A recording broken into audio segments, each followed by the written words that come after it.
नमस्कार दोस्तों, आपका हमारे YouTube चैनल पर एक बार फिर से स्वागत है। आशा करते हैं कि आप सभी ठीक होंगे। आज हम शिव पुराण का 21वां अध्याय करेंगे।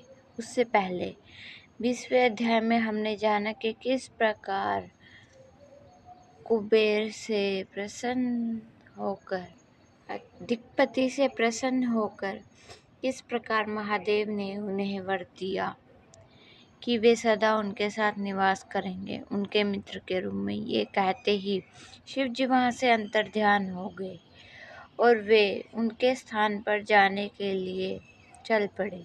उनके साथ सभी 8 वसु, 13 विश्वदेव, 27 नक्षत्र, 12 भक्त, 64 आभासुर, 49 पवन तथा अनेकों देवता उनके साथ गए। और वे जिस जिस लोक से भी गुजरते उन्हें वहाँ से उपहार मिलते और वे उन्हें स्वीकार कर लेते। तो ऐसा ही चलता रहा और वे आगे बढ़ते रहे। तो चलिए आगे के अध्याय में क्या हुआ, शिव जी कहाँ विराजित हुए, ये जानते हैं। ब्रह्मा जी बोले, हे नारद, इस प्रकार शिव जी समस्त देवताओं सहित अलकापुरी में पहुँचे तो निधि नाथ की विनती मानकर वहीं वास करने लगे।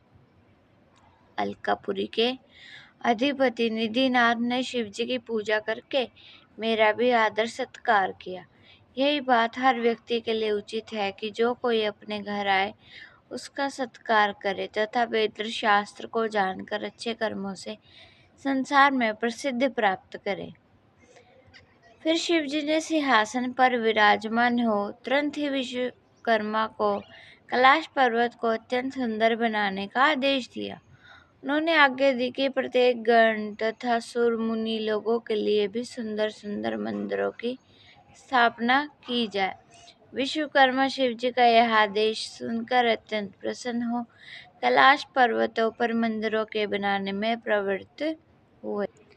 उन्होंने एक बहुत सुंदर तथा विचित्र स्थल का निर्माण किया जो भिन्न भिन्न प्रकार की सामग्री तथा रत्नों से अलंकृत बहुमूल्य स्वर्ण पत्रों से सजा हुआ था। बीच में एक मुख्य स्थान शिव जी के लिए निर्मित किया गया, अंतःपुर अलग बनाया गया। इसके पश्चात उसने शिव जी से आकर प्रार्थना की कि मंदिर बनाकर तैयार करें। अब और उन्होंने उत्तर दिया कि मंदिर तैयार है, अब और जो कुछ आज्ञा हो उसका पालन करो। यह सुनकर शिव जी अत्यंत प्रसन्न हुए। तब उस सबकी यह इच्छा हुई कि शिव जी कैलाश को चले तो अत्यंत उत्तम हो। अंतर्यामी शिव जी अपने भक्तों के मन की इच्छा समझ गए तथा अपने चरण कमलों से कैलाश पर्वत को सुशोभित किया। तो दोस्तों, यहाँ तक हमने जाना कि शिव जी ने भी यही कहा है कि अपने घर पर आए हुए जनों का हमें आदर सत्कार करना चाहिए तथा उनका वेद शास्त्र के अनुसार अच्छे कर्मों से उनका पालन करना चाहिए। इससे मनुष्य को संसार में प्रसिद्धि मिलती है। इसलिए हमें घर में आए हुए किसी भी मेहमान का अनादर नहीं करना चाहिए, बल्कि उसका संपूर्ण रूप से हर एक प्रकार से आदर सम्मान करना चाहिए।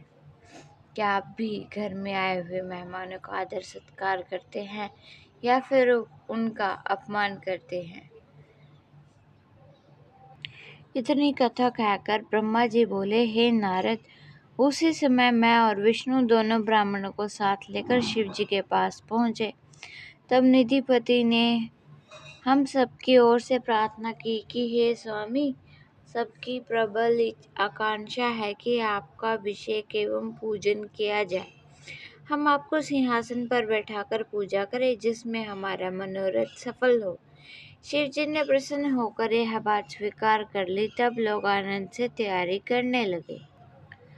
मुनियों ने ज्योतिषियों से शुभ मुहूर्त जानकर प्रसन्न हो विष्णु ने यह कहा कि शिव जी के अभिषेक का मुहूर्त निश्चित हो गया है, अब विलंब न कीजिए। तब मैंने तथा विष्णु ने शिव जी से कहा, हे प्रभु, आप स्नान कर इस समय योग्य वस्त्र धारण कीजिए। शिवजी ने हमारी प्रार्थना को स्वीकार किया और स्नान कर वस्त्र धारण किए। यह देखकर सब उपस्थित जन प्रसन्न हुए और शिवजी के स्नान के लिए समस्त तीर्थों को जल लाया गया। उसी जल में उन्होंने स्नान किया। मैंने तथा विष्णु जी ने उनके शरीर को अपने हाथों से अच्छी तरह मल कर धोया। उसके पश्चात शिव जी दिव्य वस्त्र धारण करके सिंहासन पर सुशोभित हुए।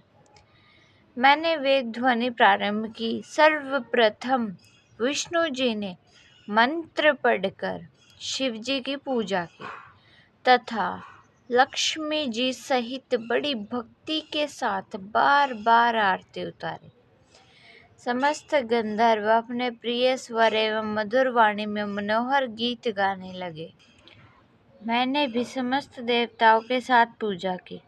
उसके पश्चात सनकादिक, मरीचि, महिषी तथा अन्य मुनि आदि ने शिव जी की पूजा की। हम सब लोगों ने इस आनंद में बहुत द्रव्य लुटाया।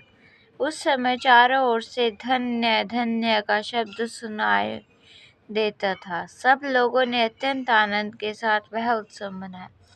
तो दोस्तों, हमने आज की कहानी में जाना कि किस प्रकार शिव जी अपने कैलाश पर्वत की ओर लौट रहे थे और उन्होंने कैलाश पर्वत को अत्यंत ही सुंदर रूप देने के लिए कहा। उनके कहे अनुसार कैलाश को सुंदर बनाया गया। उसमें अनेकों मंदिरों का निर्माण किया गया। शिव जी के लिए अलग से स्थान बनाया गया और वह स्थान अत्यंत